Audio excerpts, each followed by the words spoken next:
not a normal Saturday night at the Aikens household last night. I want you to know. It wasn't our fault. It wasn't anything special. It was the fact that Lark Rise to Candleford, Keeping Up Appearances, and Are You Being Served were not on the TV, as was the Red Green Show. Because PBS is running their spring pledge break. And I ended up watching some of that. Now, the first thing I watched was a thing with 60s music. I don't know, those of you that grew up in the 60s, you may not be as passionate about that as I am, but I can still listen to those old groups forever. And one of the things I became aware of watching that last night was that as the music is played and as these groups are doing their thing, admittedly 40 years after they originally did their thing, and some of them looked like it, people were really excited. I mean, they did Devil with the Blue Dress on, and people were standing up and waving and clapping and jumping, and it was an amazing, I almost got that excited myself, almost. But I mowed the yard yesterday, and I was a little tired, so I kind of held back. The amazing thing as I watched that was two pictures just kind of juxtaposed on the same song.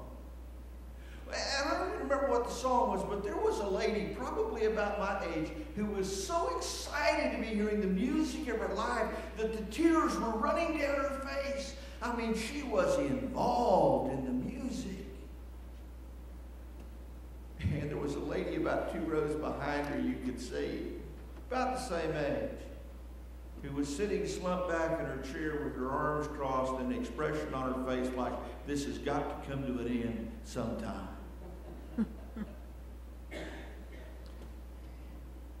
After that show ended, a movie come on. I finally told my wife, I said, I can't even start watching it because if I do, I'll stay up all night. And I watched part of it, then got smart. Some of you have seen the movie before. It's Willy Wonka and the Chocolate Factory. Great movie for kids. With a lot of excitement at the beginning because Willy Wonka, who has closed his chocolate factory for 3 years, is going to open it up to 5 lucky people, the people who find the golden tickets in the Wonka bar. Y'all know the story, right? And right after the announcement is made, the world goes berserk.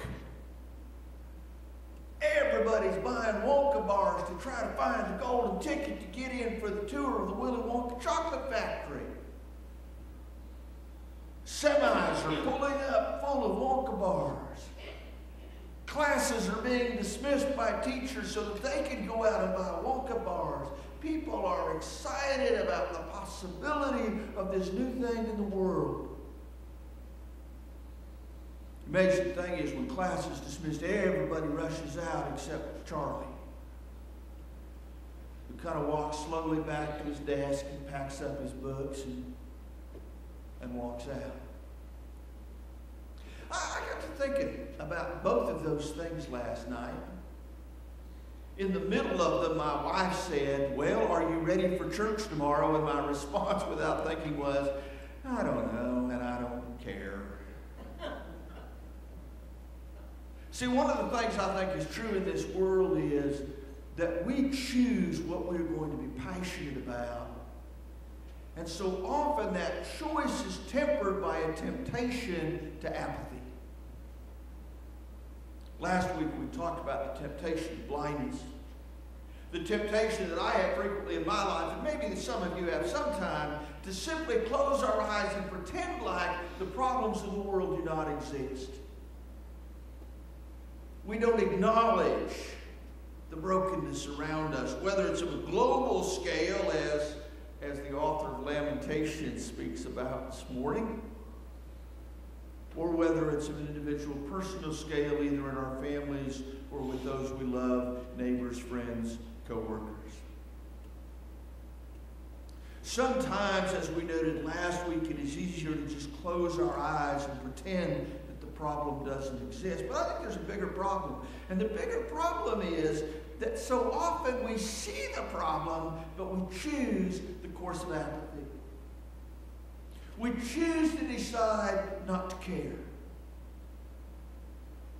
Y'all know what today is other than daylight savings time? It is Selection Sunday.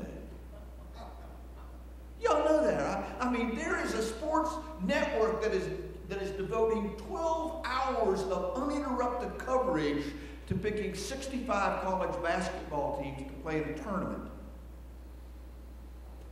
And I hear that there will be probably the second most amount of money wagered in this country on anything that will be wagered on that tournament. I think the Super Bowl is first, if I remember right. People get excited and passionate about certain things and certain things they see. They can't close their eyes to the reality around it, but somehow or another, it's just easier to be apathetic. I suspect Jesus suffered the same temptation this morning in the reading from John. He's been out in ministry now for a while doing his thing. He's been healing a lot of people. He's been doing a lot of preaching. And the crowds are beginning to respond. They're beginning to get passionate about the message. They're not apathetic about this itinerant preacher. They're showing up. And if you read the scripture very closely, the man is frequently tired. He just wants to get away from it all. And the Passover is coming, and he and his disciples take off, and they're up on this mountain, and he turns around, and he sees a multitude of people. John says 5,000 men. That doesn't count the women and the children who are following up the mountain. What Jesus sees is 5,000 plus people and no McDonald's across the street. What Jesus sees is the potential for ministry. There are people that are going to need to be fed, you see, and quite frankly, folks, if I'd have been Jesus, I think my response would not have been to close my eyes and say the problem doesn't exist, but instead to say, I don't care. It's their problem they showed up without bringing any food. I don't care. It's their problem that on the eve of the Passover, when they ought to be home for the great Jewish celebration and ritual, they're all following me. I don't care that they've thought so little to plan ahead that they may be hungry. It would have been easy for Jesus to use all kinds of excuses for being apathetic. I mean, the very question that he asked Nathanael at the beginning, where are we going to find the bread to feed all of these people, is an indication that he knew that it was not an easy task.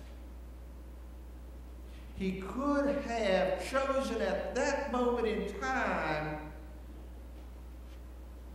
to be not passionate about their need, but passionate about his need for some rest and time away.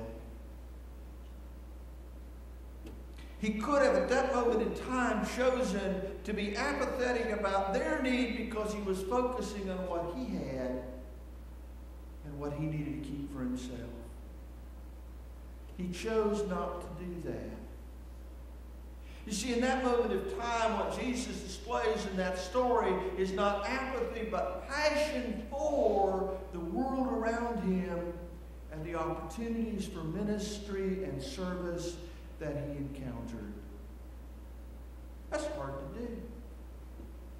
It is so much easier to look at the world around us and to become apathetic because we think we don't have the resources or the time or the energy or the education or the knowledge or whatever to solve the problem. And it's not that we close our eyes. It's not that every one of us here doesn't know that in this county, the average per capita income is $18,000 less than the state average. Now, that's a figure of itself. The reality behind the figure is that means in this county, we have a whole lot of kids who are hungry. And all you have to do is go down to Wesley House on any day and see the people that are coming in there that need help. And some of you do on a regular basis to know exactly what I'm talking about. You and I know that it seems like every couple of years in Africa there's another famine with hundreds of thousands of people at risk for starvation. We know that. But if you're like me, sometimes the temptation to apathy gets in the way. Because in some ways it's easier to be apathetic than it is to be passionate. Because if we truly get passionate about what's going on around us, and that demands a response. I don't know about you, but as I sat watching the music last night, and I saw the tears streaming down that woman's face because of the music of her life, just for a moment I asked myself whether she cries as easily at the pain of the world as she does at the joy of the music. And of course, the problem was right after I asked that question about her, I had to ask it about myself. Are there times when the passion slides and the apathy takes over? I know there is in my life, maybe in yours. But you see, there's good news for the people of God, and actually for all creation in the midst of the temptation of apathy. And that is that somehow or another, even Jesus, fully human, tempted as we are, chose not to give in to that temptation. We're in Lent when we prepare ourselves to face not only the horror of Good Friday, but the good news of the resurrection. Can you imagine what the story would look like if Jesus, after 3 years of ministry, wandering in the world, had said to himself, you know, it's a lot of problems, a lot of brokenness, a lot of pain, a lot of sin. There is great need for the world to be redeemed back into the presence of God, and I don't care. How would the story be different if Jesus had given into the temptation of apathy and saw the brokenness in my life and said, you know, Jim, I see it, but I just can't get really passionate about that brokenness.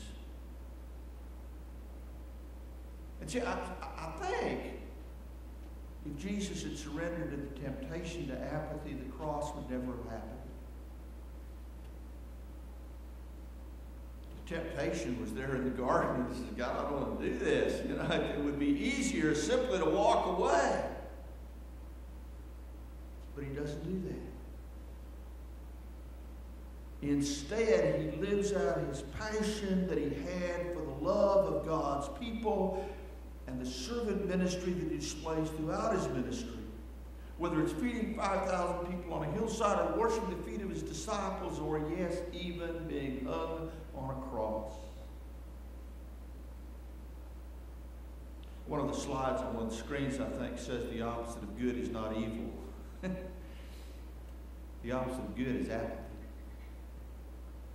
That hits me pretty close to home, because you see, if the opposite of good is evil, I can always point to folks that are evil and say it's your problem. I have a lot more trouble when we talk about apathy, because that's where I live part of my life. Maybe it's where you live part of yours. So throughout this Lenten season, I hope that somehow or another we, like Jesus, can resist the temptation to apathy. We can be passionate about the things God is passionate about healing the world around us in partnership with God, so that God might be honored